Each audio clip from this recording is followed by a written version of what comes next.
If I say that the world is round and someone else says it's flat, that's worth reporting. Should we still debate whether the Earth is flat?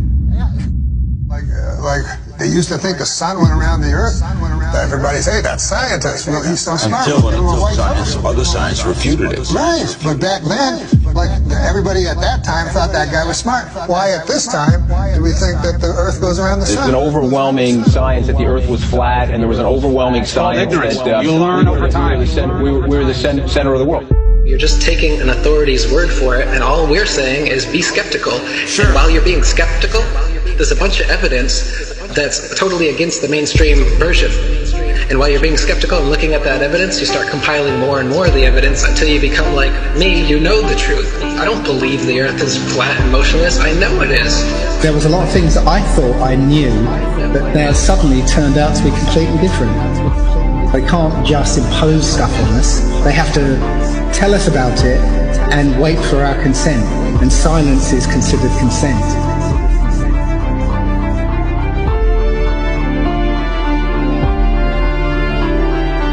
If the sun was 93 million miles away, you wouldn't see that. We see in perspective.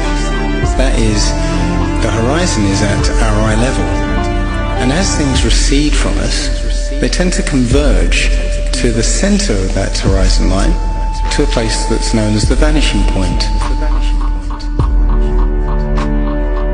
The sun rotates around us and only appears to rise and set because of the way our vision works.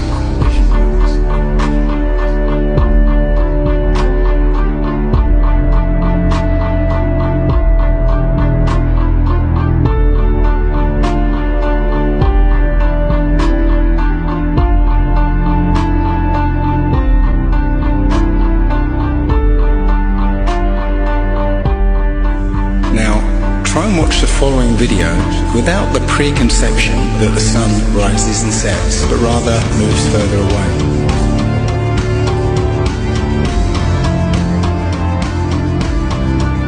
The images of your world with curves or as a ball are CGI. You've seen those images all your life. They're paintings, they're computer-generated images, or a little of both. Anything with a curve and the Earth is a fake. It's a fraud. You have never with your naked eyes ever seen the Earth as a ball from space. You never have. But you just have blind faith that that's what it looks like. If the Earth were actually a big ball, the horizon should sink as you ascend, not rise to your eye level, and it would dip at each end of your periphery, not remain flat all around, the horizon rising with the camera level and remaining perfectly flat 360 degrees around. All the ancient cultures from the beginning of time have depicted a flat, kind of enclosed Earth. So we have this flat Earth cosmology all the way up into the 1900s when a big push was made to live on this round spinning ball flying around the sun. They are basically placing us on a speck of dust flying through infinite space where it was made from this accidental Big Bang. And we really don't mean very much, and everything is kind of an accident, and it kind of leads you into this mentality where things are meaningless. It doesn't matter what you do in life, but the more you research, the more you'll find that you can't prove the spinning ball Earth unless you're suffering from cognitive dissonance and you've been programmed your entire life. All scientific experiments show that we're being lied to about what mainstream science is saying about the Earth.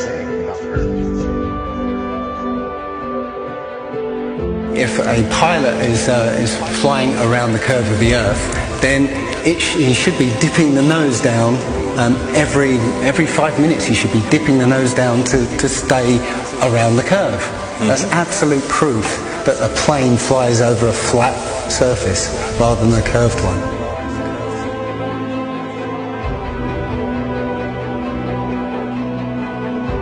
a lot of people have these laser thermometers. Now, you can actually measure the temperature of the moonlight next to the temperature of the shade of the moonlight, and you'll find the moonlight is colder than the shade opposite from the sun. So the moon is throwing out its own light. The scientific community have not told us this. Mainstream science says that we can see the curve visible at 35,000 feet, but when we're watching an amateur balloon flight without a fisheye lens or a wide-angle lens on it, there is no curve to be seen. And basically, if we were living on a ball or a sphere of any sort, no matter how high you rise, you would have to look down to see the horizon. Yet when you take these cameras to 100,000 feet, the horizon is still at eye level. That's inconsistent with any kind of spherical shape whatsoever.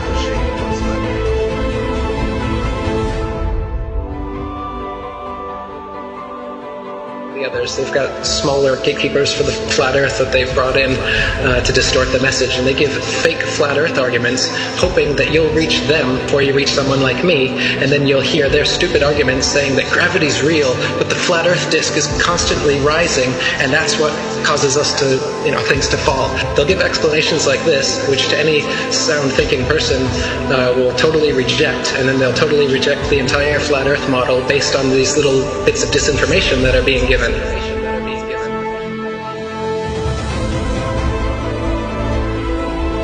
200 proofs Earth is not a spinning ball, and that's just 200. I came up with 200 because William Carpenter came up with 100 in the 1800s, and I wanted to double it. I could come up with 400 if you give me enough time and incentive. People are doing it right now. Scientists vote that the Earth is flat. Because it's actual, observable, testable, repeatable, natural science that we can do ourselves. The kind of science, in quotes, that you're getting from these figureheads is not observable, testable, repeatable, natural science that you can do yourself. It's stuff that they claim that only they can do with a Hubble telescope. Only we can take images, CGI images of fake planets with our Hubble telescope. You can't. Condemnation without investigation is the height of ignorance. And I think that, Einstein was right about that. I don't believe in anything, but I do investigate everything. I don't just take things at face value or take somebody's word for it. I want to know for myself. And if I can't know for myself, then I will happily be in the place of not knowing. They need to have some authority figure telling them answers, and they're going to believe that, and that makes them feel safe. But me, I'm the opposite, where I like to be skeptical, and I think everybody would be better off if they did that instead of just believing some authority figure that tells you you're on a spinning ball that was exploded out of a big bang and you're a monkey man that evolved. It's ridiculous, and it's obvious why they're doing it. They want you to think you're a monkey, a purposeless accident that comes from nothing, while they steal $50 million of your tax money every day. The motive is obvious. CGI images of fake planets with our Hubble telescope, but you can take a regular telescope and you can see that the images they give you are complete nonsense, cartoons, and what it actually looks like is pulsating lights in the sky.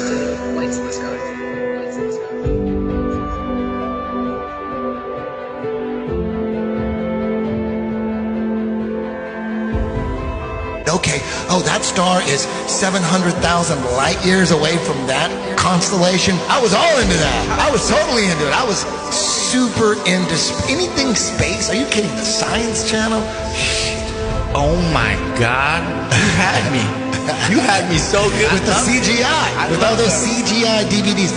All those DVDs, BBC Nova, were floating in space, spinning around the sun, and the sun has got some gravitational pull on us, and we got the gravitational pull on the moon. That doesn't make sense. That's not science to me. When people talk about science this, science that, I go, explain to me how that is science. There's a force that's holding oceans, keeping it from spinning and flying off because it's spinning 1,000 miles an hour. But as soon as we get to a certain altitude, it's all magic. It's not science. All that's magic. Us floating in space, and we're being connected to the sun. It has this force that's connected. That seems crazy. And we're flying through the universe, and the universe is endless. Like people say, well, if the Earth is flat, where's the edge? Like, where's the edge of this motherfucking universe? The center of the world.